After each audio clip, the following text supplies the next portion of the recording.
میں جس وقت یہ واردات سنانے لگا ہوں اس وقت تھانے دار اس علاقے کے تھانوں میں تعینات ہونے سے گھبراتے تھے۔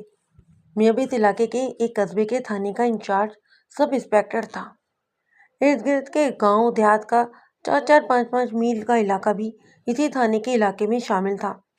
اسی قصبے میں رہنے والے مسلمان تعلیم یافتہ بھی تھے اور آسودہ حال بھی، لیکن ان میں دیہاتی مسلمانوں والی باتیں بھی پائی جاتی۔ میں یہ نہیں کہہ رہا کہ قصبے کے سارے مسلمان پڑھے لکھے اور آسودہ حال تھے۔ میرا مطلب یہ ہے کہ مسلمانوں کی کچھ تعداد پڑھی لکھی اور مہذب تھی۔ ایک صبح مجھ کو گھر میں آ کر ایک کانسٹیبل نے اطلاع یہ دی کہ ایک عورت اور ایک آدمی قتل کی رپورٹ لے کر آئے ہیں۔ عورت کہتی ہے کہ اس کا خاوند قتل ہو گیا ہے۔ میں بہت ہی تیزی سے تیار ہوا اور دوڑتا ہوا تھانے جا پہنچا۔ عورت مقتول کی بیوہ تھی اور آدمی مقتول کا بھائی تھا۔ عورت نے بتایا کہ اس کا خاوند روزمرہ کی طرح صبح منہ اندھیرے کھیتوں کی طرف رفع حاجت کے لیے گیا تھا۔ صبح کی روشنی صاف ہوئی تو ایک شخص نے گھر آ کر اس عورت کو بتایا کہ اس کے خاوند کی لاش باجرے کے فصل میں پڑی ہوئی ہے اور لاش خون سے لال ہے۔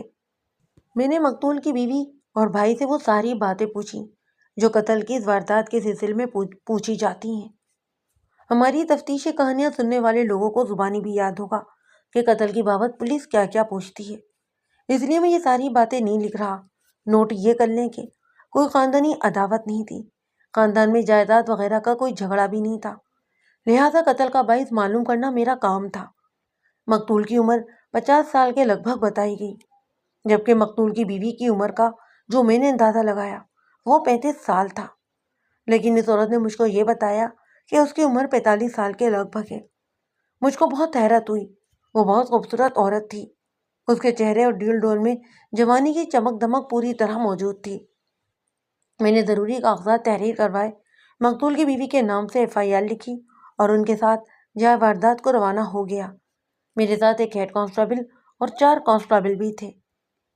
یہ لوگ قصبے کے ہی رہنے والے تھے، گھر زیادہ دور نہیں تھا۔ ان کے محلے کے ساتھ ہی کھیت شروع ہو گئے جو بہت دور تک گئے ہوئے تھے۔ آگے علاقہ بنجر اور ویران تھا اور وہاں کھنڈ نالے وغیرہ تھے۔ وہ ساون بھادو کی برسات کے دن چل رہے تھے۔ مجھے وہ لوگ اس کھیت تک لے گئے جس کے اندر لاش پڑی ہوئی تھی۔ یہ باجرے کی فصل تھی جو 69 درجے قد کے آدمی سے چند انچی اونچی تھی۔ کھیت کے ارد گرد بے شمار لوگ کھڑے تھے۔ اس علاقے کا نمبردار بھی وہاں پر موجود تھا جس نے عادت اور فطرت کے مطابق رکوع کی پوزیشن میں جا کر میرا استقبال کیا۔ پھر وہ مجھ کو فصل کے اندر لے گیا۔ لاش فصل کے اندر پیٹ کے بل پڑی ہوئی تھی، یعنی اس کی پیٹھ اوپر تھی، دونوں ہی ٹانگیں پھیلی ہوئی تھیں، ایک بازو لاش کے نیچے اور دوسرا کندھے کی لائن میں پھیلا ہوا تھا۔ عجیب چیز یہ تھی کہ ایک چاقو لاش کی پیٹھ میں اترا ہوا تھا۔ چاقو کا صرف دستہ ہی باہر تھا، اس کا پورا ہی بلیڈ مقتول کی پیٹھ کے اندر گیا ہوا تھا۔ اس سے مجھ کو پکا یہ خیال ہے کہ قاتل اناڑی اور کم عقل ہے۔ قاتلوں کی نفسیات صرف پولیس والے ہی سمجھتے ہیں۔ چاقو مقتول کے جسم میں چھوڑ جانے سے صاف پتہ لگتا تھا کہ اس نے مقتول کو چاقو مارے اور اس کا خون دیکھ کر اس کا حوصلہ ٹوٹ گیا۔ اس پر ایسا خوف سوار ہوا کہ اس نے آلہ قتل وہیں چھوڑا اور بھاگ گیا۔ یہ بھی نوٹ کر لیں کہ یہ کوئی بہت بڑا چاقو نہیں تھا، یعنی وہ ویسا چاقو نہیں تھا جسے گنڈے یا بدماش اکثر ہی لوگ اپنی حفاظت کے لیے اپنے پاس رکھا کرتے تھے۔ یہ 7 انچ سے ذرا ہی لمبا بڑا ہی خوبصورت چاقو تھا جس کا دستہ ہاتھی کے دانت کا بنا ہوا تھا اور اوپر رنگین پھول کدا ہوئے تھے۔ یہ کسی شوقین مزاج آدمی کا چاقو تھا۔ چاقو کے دستے پر قاتل کی انگلیوں کے نشانات کی موجودگی ضروری تھی۔ ہر دانے میں کسی بھی چیز سے انگلیوں کے نشانات اتارنے کا سامان موجود ہوتا۔ واردات قتل کی ہو یا ڈکیتی کی، سامان کا باکس تفتیشی افسر کے ساتھ ہی جاتا۔ میں نے مقتول کی پیٹھ سے چاقو اس طرح نکالا کہ میری کوئی بھی انگلی چاقو کے دستے پر نہ لگے۔ یہ احتیاط صرف اس لیے تھی کہ قاتل کی انگلیوں کے نشانات خراب نہ ہوں۔ جاہل سے کانسٹیبل بھی جانتے تھے کہ کسی چیز کو کس طرح پکڑا جاتا ہے۔ میں نے چاقو ایک کانسٹیبل کے حوالے کیا اور کہا کہ باکس اور چاقو تھانے لے جائے، اس کے دستے سے انگلیوں کے نشان خاص کاغذ پر منتقل کروائے۔ میں نے لاش کی قمیض پیٹھ سے ہٹا کر دیکھی۔ پیٹھ پر چاقو کے 3 زخم تھے۔ ایک زخم اس جگہ پر تھا جہاں آگے دل ہوتا ہے۔ میں جان گیا کہ یہاں سے جو چاقو اترا ہے یہ دل تک پہنچ گیا اور دل کٹ گیا ہے۔ جسم پر کہیں اور کوئی بھی زخم موجود نہیں تھا۔ اس کی لاش دیکھ کر صاف طور پر پتہ لگتا تھا کہ مقتول رفع حاجت کے لیے بیٹھا اور قاتل نے اس پر چاقو سے حملہ کیا۔ یہ وہی وقت تھا جب لوگ قدرتی حاجت کے واسطے کھیتوں کے اندر جاتے تھے۔ میں نے لاش کے ارد گرد زمین دیکھی کہ شاید قتل کی کوئی نشانی مل جائے، لیکن مجھے کچھ بھی نہ ملا۔ وہاں سے فضل ٹوٹی ہوئی اور لیٹی ہوئی تھی، کھرے تو مل ہی نہیں سکتے تھے۔ کھیت کے باہر یا منڈیر پر یا کہیں اور قاتل کا کھرا ملنا ناممکن تھا، یہ اس لیے کہ تماشائیوں کے ہجوم نے سارے ہی کھرے مٹا ڈالے تھے۔ چارپائی آئی ہوئی تھی، لاش کو اٹھا کر چارپائی پر ڈالا اور پوسٹ مارٹم کے لیے بھجوا دیا۔ قصبے میں سرکاری اسپتال تھا جس کا ڈاکٹر پوسٹ مارٹم کیا کرتا۔ یہ تھانے سے دور کا کوئی گاؤں نہیں تھا کہ میں وہیں بیٹھ کر تفتیش کرتا۔ قصبے کی واردات تھی اور تھانہ قریبی موجود تھا۔ میں لاش کی برآمدگی کے کاغذات تیار کر کے تھانے چلا گیا۔ مقتول کی بیوی اور اس کے بھائی کو بھی ساتھ لے گیا۔ نمبردار بھی ساتھ ہی تھا۔ اندر کی باتیں تو مجھ کو نمبردار نے ہی بتائی تھی۔ میں نے سوچا کہ پہلے مقتول کی بیوی سے پوچھ گچھ کر لوں۔ اس وقت بیوی کی جذباتی حالت خاصی بری تھی، سسکیاں اور ہچکیاں لے لے کر روتی اور بات ذرا مشکل سے ہی کرتی۔ بعض تفتیشی افسر اس جذباتی کیفیت میں بیان نہیں لیا کرتے، لیکن میرا تجربہ یہ ہے کہ اس حالت میں انسان کے اندر سے وہ باتیں بھی نکل آتی ہیں جو وہ نارمل حالت میں اپنے اندر چھپا لیتا ہے۔ میں نے اس کو کہا کہ چلو میں مان لیتا ہوں کہ ان کی کسی خاندان کے ساتھ دشمنی نہیں تھی، لیکن مقتول کی کسی کے ساتھ تو ذاتی دشمنی ضرور ہوگی۔ اور عورت نے ایسا جواب دیا جسے پتہ ہی نہیں چلتا تھا کہ دشمنی تھی یا نہیں۔ میں نے اس کو کہا کہ اپنے دماغ پر زور دے کر سوچے، ہو سکتا ہے کہ اس کے دماغ میں کوئی شک والا شبہ آ جائے۔ اس نے کہا کہ شک والی بات موجود ہے۔ اس نے ایک ایسی بات کہی تھی جس نے مجھ کو چونکا دیا۔ بات یہ کہی کہ اس کا پہلا خاوند فوت ہو گیا تھا اور اس نے مقتول کے ساتھ شادی کر لی۔ مقتول نے اپنی پہلی بیوی کو طلاق دے دی تھی۔ طلاق سے مجھ کو شک ہونا چاہیے تھا کہ پہلی بیوی کے قریبی رشتہ داروں میں سے کسی نے اسی بات پر مقتول کو قتل کر دیا ہے، لیکن یہ شک اس لیے ختم ہو گیا کہ طلاق اور دوسری شادی 4 سال پرانی بات ہو چکی تھی۔ انتقامی قتل کرنے والے اتنا عرصہ انتظار نہیں کیا کرتے۔ میں نے اس عورت کو کہا کہ وہ دوسری شادی کی بات سنائے۔ اس نے کہا کہ یہ بات تو وہ ضروری سنانا چاہتی تھی، خواہ میں اس کو نہیں کہتا، پھر بھی وہ اس بات کو میرے سامنے رکھنا ضروری سمجھتی۔ اس نے اتنا بیان دیا کہ اس کا خاوند فوت ہو گیا تو اس کے ساتھ شادی کرنے کے لیے 2 آدمی امیدوار تھے۔ اس کو مقتول بہتر اور اچھا آدمی لگا، اس لیے اس نے اس کے ساتھ شادی کر لی۔ دوسرا امیدوار بہت ناراض ہوا۔ اس دوسرے امیدوار پر اس عورت کو قتل کا شبہ تھا۔ میں نے اس عورت کو کہا کہ 4 سال گزر گئے ہیں، اب اس شخص پر شبہ غلط اور بیکار ہے۔ اگر اس نے کوئی شدید انتقامی کارروائی کرنی ہوتی تو شادی کے فوراً بعد ہی کر دیتا۔ مقتول کی بیوی نے کہا، اس نے ابھی تک میرا پیچھا نہیں چھوڑا، ابھی تک میرے پیچھے پڑا ہوا ہے۔ شادی نہیں ہو سکی تھی، پر اب میں اس کے ساتھ درپردہ دوستی لگا لوں، وہ یہ کہتا ہے۔ میں ایک بات پہلے ہی بتا چکا ہوں کہ اس عورت کی عمر 45 سال سے زیادہ تھی، لیکن میں بھی دھوکہ کھا گیا تھا اور اس کو 34-45 سال کی سمجھ بیٹھا۔ وہ چہرے سے تو خوبصورت تھی ہی، لیکن اس کے قد بد اور حسن میں کچھ اور ہی جادو تھا۔ وہ چلتی تو اپنی عمر سے زیادہ پرکشش اور حسین لگتی، کوئی بھی شخص اس کے ساتھ کی خواہش کر سکتا تھا۔ اس عورت نے جو نام لیا وہ میں نہیں لکھوں گا، میں صرف اس کو چودھری کہوں گا۔ اس علاقے کے بڑے لوگ راجے کہلاتے ہیں، لیکن بعض لوگ چودھری بھی کہلاتے تھے۔ یہ شخص چودھری کہلاتا تھا۔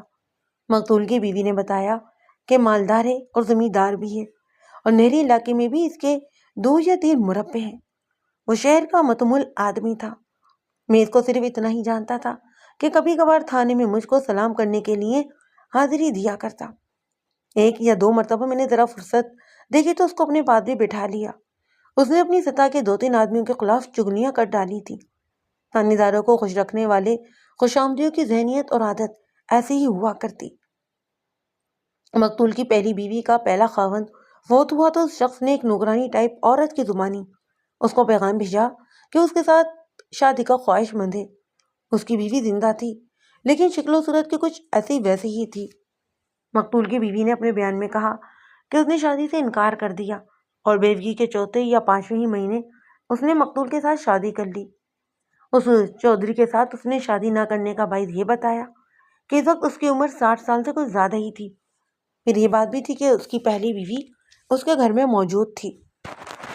اس کے مقابلے میں مقتول مالی لحاظ سے تو تھوڑا کمزور تھا، اور ویسے بھی اس کی حیثیت چودھری کے مقابلے میں کم درجہ ہی تھی، لیکن مقتول کی بیوی نے مقتول کو ہی پسند کیا تھا۔ دوسری شادی کے 5 مہینے تک چودھری خاموش رہا، پھر اس نے 2-3 مرتبہ اس عورت کو راستے میں روک لیا اور ایک طرح سے محبت کا اظہار کیا، جس طرح جوان مرد اور عورت ایک دوسرے کے ساتھ کیا کرتے ہیں۔ عورت نے اس کو کہا کہ اس کی شادی ہوئے اتنا عرصہ گزر گیا ہے، اب تو کچھ نہیں ہو سکتا۔ میں شادی کی بات نہیں کر رہا، چودھری نے کہا، تم بھلے سے اس شخص کی بیوی بنی رہو، میں تو صرف تم سے دوستی کا خواہش مند ہوں۔ میرا الگ مکان بھی ہے، بس کبھی کبھار تھوڑی سی دیر کے لیے وہاں پر آ جایا کرو۔ مقتول کی بیوی نے اسے ہر بار کہا کہ وہ اپنے خاوند کو ایسا کوئی دھوکہ نہیں دے گی۔ اس کے بعد یہ سلسلہ چل پڑا کہ عورت کی کبھی اتفاقیہ گلی یا کھیتوں میں چودھری کے ساتھ ملاقات ہو جاتی، یعنی کہ اتفاقیہ آمنا سامنا ہو جاتا، تو چودھری اس سے اسی قسم کی باتیں شروع کر دیتا، اور یہ لفظ تو وہ ہر بار ہی کہتا کہ مجھے تمہارے بغیر چین نہیں ملتا۔ عورت اس کو زبانی کلامی ٹال دیتی۔ اس نے مجھ کو بتایا کہ اس کو غصہ تو بہت آتا تھا، لیکن چودھری کی حیثیت اور اس کا اثر و رسوخ دیکھ کر وہ اسے ڈرتی بھی تھی، اسی لیے اپنے غصے کو دبا لیتی۔ مقتول کی بیوی کو یہ بھی معلوم تھا کہ اس چودھری کے پاس 2-3 جرائم پیشہ گنڈے اور بدماش ہیں، جن کو وہ کسی بھی طرح اور کسی کے بھی خلاف استعمال کر سکتا ہے۔ عورت ڈرتی تھی کہ چودھری اس کے خاوند کو تنگ اور پریشان کرے گا۔ یہ ایک عورت تھی جو چھوٹی ذات کی تھی، اس کا آنا جانا ہر گھر میں ہی لگا رہتا، اس کو ہر کسی کی خدمتگار عورت سمجھ لیں آپ۔ چودھری کے پیغام اسی عورت کی زبانی مقتول کی بیوی کے پاس آتے تھے۔ مقتول کی بیوی نے مجھ کو بتایا کہ یہ عورت اس پر چودھری کا روب اور اثر و رسوخ بھی گانٹتی تھی اور اسے لالچ بھی دیتی۔ لالچ یہ کہ چودھری اچھی خاصی رقم پیش کرتا، جس کو مقتول کی بیوی ٹھکرا دیتی۔ میں نے مقتول کی بیوی سے پوچھا کہ اس نے اپنے خاوند کو بتایا تھا کہ چودھری اس پر بری نظر رکھتا ہے اور یہ حرکتیں اور باتیں کرتا ہے۔ اس نے وہی جواب دیا کہ وہ خاوند کو اس ڈر سے نہیں بتاتی تھی کہ چودھری اس کے ساتھ بہت برا سلوک کرے گا اور ان کی کوئی بھی آواز نہیں سنے گا۔ مقتول کی بیوی نے اس سے آگے اپنا بیان ان لفظوں میں دیا کہ 1.5-2 سال چودھری اس پر بھی جال پھینکتا رہا اور اس کی بھیجی ہوئی عورت مقتول کی بیوی کو قائم کرنے کی کوشش کرتی رہی، لیکن مقتول کی بیوی نے کوئی اثر قبول کیا اور نہ ہی کسی لالچ میں آئی۔ پھر اس چودھری کو اللہ تعالیٰ نے جھٹکا یہ دیا کہ اس کے ایک جوان بیٹے کو ہیضہ ہو گیا۔ وہ 4-5 دن بیمار رہ کر وہ مر گیا۔ بیٹے کی عمر صرف اور صرف 17-18 سال تھی۔ شاید یہ صدمے کا ہی اثر تھا کہ اگلے 1.5-2 سال تک چودھری چپ سا ہو گیا، اور مقتول کی بیوی نے بھی اللہ کا شکر ادا کیا کہ چلو چودھری کی توجہ اس سے ہٹ گئی۔ اتنا عرصہ چودھری کے پیغام لانے والی وہ عورت کامی بھی مقتول کی بیوی کے پاس نہ آئی۔ پر قتل کی واردات سے صرف 5-6 مہینے پہلے چودھری کو مقتول کی محبت کا ایک بار پھر دورہ پڑ گیا۔ یہ کوئی محبت نہیں تھی۔ چودھری نے دیکھ لیا تھا کہ یہ عورت اپنے خاوند کو نہیں بتا رہی، جسے ظاہر ہوتا تھا کہ وہ اسے ڈرتی ہے اور ہو سکتا ہے کہ وہ کسی روز راضی بھی ہو جائے۔ مقتول کی بیوی نے مجھ کو بتایا کہ اب چودھری نے جو نیا حملہ شروع کیا وہ یہ تھا کہ اس کی بھیجی ہوئی عورت کامی پہلے سے زیادہ شیر اور دلیر ہو گئی۔ ایسے لگتا تھا جیسے یہ عورت چودھری کی قریبی عزیز ہو اور روب سے مقتول کی بیوی کا رشتہ برائے چودھری طلب کر رہی ہو۔ یہ رویہ دیکھ کر مقتول کی بیوی نے اس عورت کو دھتکارنا شروع کر دیا اور ایک روز اس عورت کو واضح طور پر کہا کہ وہ خود ہی کیوں نہیں چودھری کی کنیز بن جاتی۔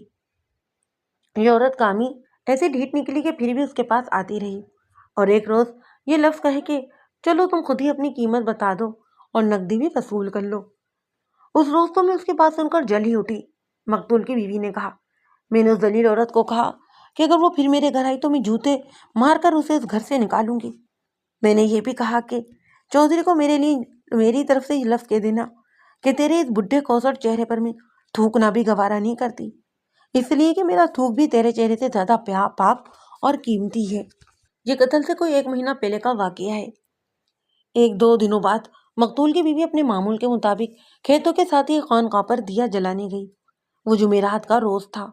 وہ دیا جلا کر باہر نکلی اور ویسے ہی قبرستان میں گھومنے پھرنے لگی۔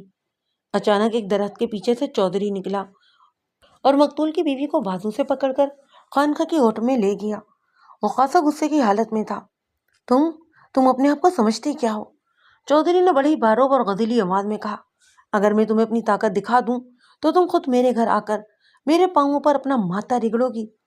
میں تمہیں رقم دے رہا ہوں، کہو تو کچھ زمین بھی تمہارے نام کر دوں گا، پر اب سن لو، میں تمہیں اغوا بھی کروا سکتا ہوں، ذرا دیر نہیں لگے گی، نہیں مانو گے تو ایک بار پھر تمہیں میں بیوہ کر سکتا ہوں، اس کے بعد تم میری بیوی ہی بنو گی۔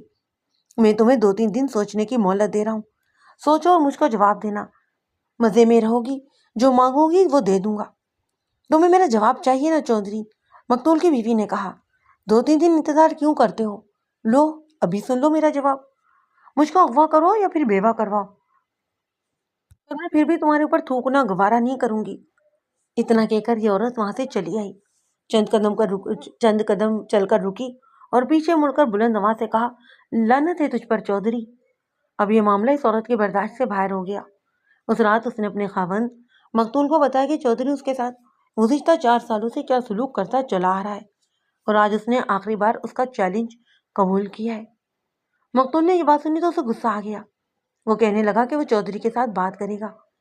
بیوی نے اس کو روکا اور کہا کہ وہ چپ کر کے بیٹھا رہے، اس کے ساتھ زیادہ لڑائی جھگڑا نہ کرے، اس لیے کہ اس کے ہاتھ میں گنڈے اور بدماش ہیں، اور پولیس کے ساتھ بھی اس کا تعلق اور واسطہ ہے۔ مقتول نے اسے کہا کہ وہ شرافت سے اسے سمجھانے کی کوشش کرے گا۔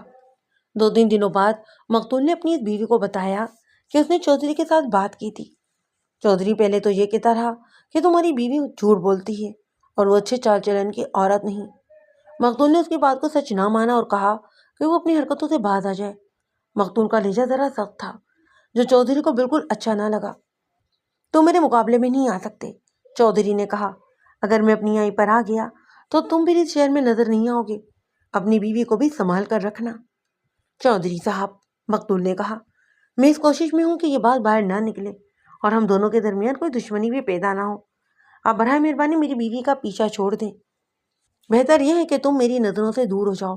چودھری نے کہا، آئندہ میرے سامنے نہ آنا۔ اسی طرح ان دونوں کے درمیان خاصی جھک جھک اور تلک کلامی ہوئی۔ بیوی بہت ڈری کہ چودھری اس کے خاوند کو نقصان پہنچائے گا۔ بیوی نے خاوند مقتول کو یہ بھی بتا دیا تھا کہ فلاں عورت چودھری کے پیغام لاتی ہے اور اسے برا بھلا کہا، پر یہ پھر بھی باز نہیں آتی۔ 3-4 دنوں بعد اتفاق ایسا ہوا کہ یہ عورت اس وقت مقتول کے گھر آ گئی جب مقتول گھر میں ہی موجود تھا۔ مقتول کی بیوی اس عورت کو الگ کمرے میں لے گئی اور اسے ڈانٹ ڈپٹ کرنے لگی۔ مقتول اٹھا اور اس کمرے میں چلا گیا۔ اس نے عورت کو ننگی ننگی گالیاں دیں۔ اس عورت کو شاید حوصلہ یہ تھا کہ اس کو چودھری کا تحفظ حاصل ہے۔ اس خیال سے اس نے مقتول کے ساتھ بدتمیزی کی اور یہ کہہ کر اٹھی کہ وہ اپنی بے عزتی کا انتقام لے گی۔ مقتول نے اس کے منہ پر بڑی زور سے تھپڑ مارا اور بازو سے پکڑ کر اس کو گھسیٹا اور گھر سے نکال دیا۔ 3-4 دن گزر گئے۔ ایک شام خاوند گھر آیا، وہ کچھ اکھڑا اکھڑا اور پریشان سا لگتا تھا۔ بیوی نے اسے پریشانی کی وجہ پوچھی تو اس نے بتایا کہ آج چودھری کے ساتھ پھر ٹکر ہو گئی ہے۔ اس عورت نے چودھری کو بتایا ہوگا کہ مقتول نے اس کو تھپڑ مارا ہے، اسی لیے چودھری بہت ہی بھڑکا ہوا تھا۔ اب اس مردود چودھری نے کیا کہا ہے آخر؟ بیوی نے پوچھا۔ آج تو حد ہی ہو گئی، مقتول نے جواب دیا، کہتا تھا کہ تم نے اس عورت کے منہ پر نہیں بلکہ میرے منہ پر تھپڑ مارا ہے۔